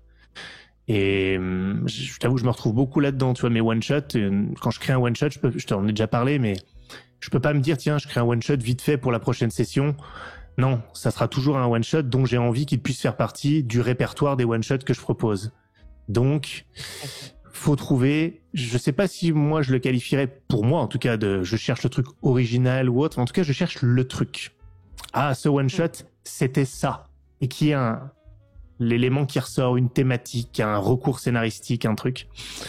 Et ça demande, comme tu l'as dit, ça demande quand même du travail, il faut se pencher dessus et après tu peux les rejouer plein de fois comme tu es en train de faire. Tout à fait. Et puis, il y a un côté hyper intéressant. Je veux dire, c'est pas une plainte d'avoir passé, j'ai aucune idée, peut-être 30 ou 40 heures sur plongée acrylique, je pense facile. Waouh! Ouais. Je pense au moins ça. Mais j'ai adoré ça. Ne serait-ce qu'aller chercher des sons, ne serait-ce que créer une atmosphère, enfin, toute cette partie même totalement mécanique, quoi, enfin, organisationnelle, tu vois. Découvrir aussi les tables virtuelles, parce que vu que j'avais jamais fait ça, je ne savais pas comment ça fonctionnait. Trouver des sons adaptés, des ambiances adaptées, des images adaptées, créer des personnages prétirés. Je me suis vraiment éclatée à ça, ça m'a plu. Donc au-delà de créer un scénario, faire tout le reste me plaît aussi. À partir de ça, je pense que il y a quelques bons scénars, enfin quelques bons moments en tout cas à passer à venir, j'espère. Mais sans nul doute, et j'espère que je jouerai le prochain scénar sans être dans les coulisses cette fois. Tu joueras le prochain scénar. Je t'ai invité sur ma connerie de fruits et légumes. Tu n'as pas voulu. Non, écoute, alors je viens de dire je veux jouer le prochain scénar. Tu comprends? Je comprends. Mais et tu sais, je me disais l'autre jour que malgré tout, les fruits et légumes pour moi c'est intéressant. Parce que justement, je vais aussi sortir de ma timidité en tant que MJ. Ça va être un scénario débile, on est d'accord, ça va être du n'importe quoi. Mais alors quand on parle de ton de voix, d'accent et tout ça, je pense que moi, je vais pouvoir m'éclater sur ce côté-là. Et pouvoir me sortir de cette réserve aussi que j'ai en tant qu'MJ qui fait que j'ai du mal à me lancer. Donc, c'est possible, je te dirais. Non, c'est pas idiot. Une bonne solution ou pas. Si tu t'enlèves la pression des éléments scénaristiques et où tu peux juste te concentrer sur le fait de délirer complètement et de te lâcher, c'est vrai, non, c'est un bon exercice. J'avais pas pensé à ça, honnêtement. Et je pense que ça sera nécessaire pour la suite. D'accord. Écoute, intéressant, mais tu m'en diras des nouvelles. J'avais pas pensé à ça pour les gens un petit peu plus timides, un peu plus réservés, en tout cas dans la manière dont ils s'expriment en jeu de rôle en tant que joueur ou MJ. Peut-être que un fruit et légumes est la solution. Ça m'arrache la tronche de le dire, mais écoute, pourquoi pas? Si tu regardes bien, c'est comme ça que je suis arrivée dans cette communauté. C'est le premier one-shot que j'ai fait avec vous tous, c'était un fruit et légumes. Et me connaissant, je suis pas sûre que si ça avait été autre chose qu'un fruit et légumes, j'aurais signé pour cette partie. Tu vois, je venais juste d'arriver, il y avait quand même beaucoup de monde, c'était relativement compliqué pour moi. Je suis pas sûre que j'y serais allée si ça avait été quelque chose de sérieux en premier. Je pense que le fruit et légumes aide quand même à détendre, où tu dis bon bah même si je suis pas, même si je sais pas faire, même si je m'embrouille, bah on s'en fout, c'est un peu débile de toute façon. Enfin voilà, on est là pour ça limite quoi. C'est pas mal pour intégrer la communauté, je trouve. Ouais, bonne suggestion. Et bon, t'as un peu répondu. Alors c'est vrai que peut-être que ça sera redondant, mais sait-on jamais, pour clore cet entretien. D'ailleurs, merci à nouveau d'avoir accepté de revenir. C'est un plaisir comme d'habitude. Bon, les cafés, on en prend, surtout les cafés virtuels, on en prend énormément et ils sont pas tous enregistrés. Qu'est-ce qu'on se fait chier quand on se parle quand même. J'ose pas te le dire des fois, mais c'est long, c'est long. Ah bah ouais, 4 heures à chaque fois, tu m'étonnes. Mon Dieu. Ça, faut pas le dire normalement. Faut pas le dire. Tu couperas au montage. Ouais, je couperai. Ouais, le montage, c'est mon truc préféré. Tout le monde le sait. D'ailleurs, tu parlais petite parenthèse, tu parlais des actual plays tout à l'heure. Il y a un de nos camarades rôlistes que je vais pas citer sur cette vidéo parce que je vais le citer sur la prochaine justement. Je vais sortir une vidéo sur les actual plays et justement sur ce qu'ils peuvent apporter, parce que parfois ils sont beaucoup critiqués. On dit souvent, c'est justement faut pas s'y fier parce que c'est très différent de la partie de jeu de rôle. J'ai peut-être une vision un poil différente là-dessus. Et donc, je rebondis là-dessus parce que c'est un sujet que toi, tu t'en es bouffé. Et il se trouve que je vais aborder ça sur une prochaine vidéo suite à celle justement d'un de nos camarades rôlistes que je mentionnerai à l'occasion de la prochaine vidéo. Et donc, ce que j'allais te demander avant qu'on termine, c'est comment tu vois là, la suite sur ce prochain cycle? On peut appeler ça un nouveau cycle pour toi, ou peut-être un prolongement, mais donc ça va être quoi? J'ai cru comprendre qu'il y aurait un peu moins de JDR en termes de nombre, Oui. plus de one-shot au profit des campagnes, un prochain scénario. Ok. Je pense que, enfin, il semble que ça se profile en tout cas dans le sens où je vais me concentrer sur le rôle de MJ. Ah. Parce que j'ai beaucoup d'idées et me connaissant, tant que ça va pas être posé au moins un minimum sur un papier, sans dire que je vais créer 18 scénarios, mais tant que j'aurai pas au moins posé quelques petites choses, ça va me rester dans la tête et ça me déconcentre beaucoup. Ça me prend beaucoup de place. Donc je pense que je vais me concentrer là-dessus. Et puis j'aime vraiment ça. J'ai l'impression d'offrir un petit retour. Alors sûrement pas de même qualité et sûrement pas de même niveau, mais ça fait 8 mois que je joue à beaucoup de tables avec beaucoup de MJ qui vont faire du temps, qui vont faire beaucoup d'investissements. Et c'est une façon aussi d'avoir l'impression de rendre un peu la monnaie, quoi, de prendre cette place et d'offrir quelques sessions, quoi. Ah, c'est très ces satisfaisant. joueurs reconnaissants du travail du MJ, qu'ils se Mais font oui. rares. Mais oui, totalement. Et pour être passé de ce côté-là, je me rends encore plus compte. J'ai jamais vraiment eu doute de ce qu'était une préparation de. Je parle de one shot parce que j'ai pas préparé de campagne, donc je me rends pas vraiment compte de ce que ça peut être, même si j'imagine l'ampleur du travail. Mais oui, tout à fait, tout à fait. Et c'est un travail énorme et c'est des heures et des heures et c'est des dizaines de sons à écouter. Et je mets un son sur plongée acrylique. Clairement, je peux pas dire à quoi il sert, mais j'en ai quand même écouté au moins 30 avant de choisir le bon parce que ça n'allait pas. Après, je suis chieuse, mais quand même. Je te confirme, t'es une chieuse redoutable. Ce qui paraît. Mais voilà, c'est un temps considérable, c'est une énergie, c'est de la concentration, c'est des mots de tête. Enfin, voilà, c'est pas rien en soi. Bien sûr que je suis reconnaissante. Eh bien, écoute, j'attends avec impatience ce nouveau cycle. Peut-être vais-je pouvoir être joueur un peu plus souvent. Je pensais l'être plus sur les derniers mois, là. Bon, je l'ai été un poil plus, mais pas tant que ça. Attends. Donc, écoute, j'attends avec impatience. En tout cas, tu penses qu'il sera prêt quand le prochain? Pas le fruit et légumes, hein, le vrai scénar. Le vrai. Écoute, c'est compliqué de te dire ça maintenant parce que là, à l'heure où on parle, je suis dans un tournant extrêmement important dans ma vie professionnelle. Donc, j'ai aucune idée de ce qui m'attend. Mais j'imagine que on va prendre très très large au cas où. Me connaissant, je pense que ça sera beaucoup plus court. Mais dans le doute, au cas où que je sois totalement débordée de travail et d'ici fin mars. Ah ouais. Bon, parfait. Je pense que ça peut clore cet entretien sur une note extrêmement positive. Donc en tout cas, j'ai hâte. Donc j'espère être sollicité pour... allez, j'ose le demander sur la première table. Je sais que tu en rêves. Tu rêves de m'avoir sur ta première table, n'est-ce pas? J'en rêve la nuit, effectivement. Mais je suis pas sûre. Je sais pas si c'est ultra positif, mais... Je crois pas non plus. Non, mais en tout cas, assez rapidement, voilà. C'est pas forcément la première table, parce que je sais que tu te sentirais noyé par la bienveillance, mais bon... Tu seras sur la première table à tes risques et périls, écoute. Voilà, c'est acté, c'est officiel. Parfait. C'est officiel. Écoute, Jenny, une nouvelle fois, je te remercie pour cet entretien, toujours intéressant. Ça nous a donné quand même quelques éclairages sur le parcours d'une jeune rôliste qui devient confirmée assez rapidement. C'est intéressant en tout cas de voir. Confirmée, tu es plein de bons mots ce soir.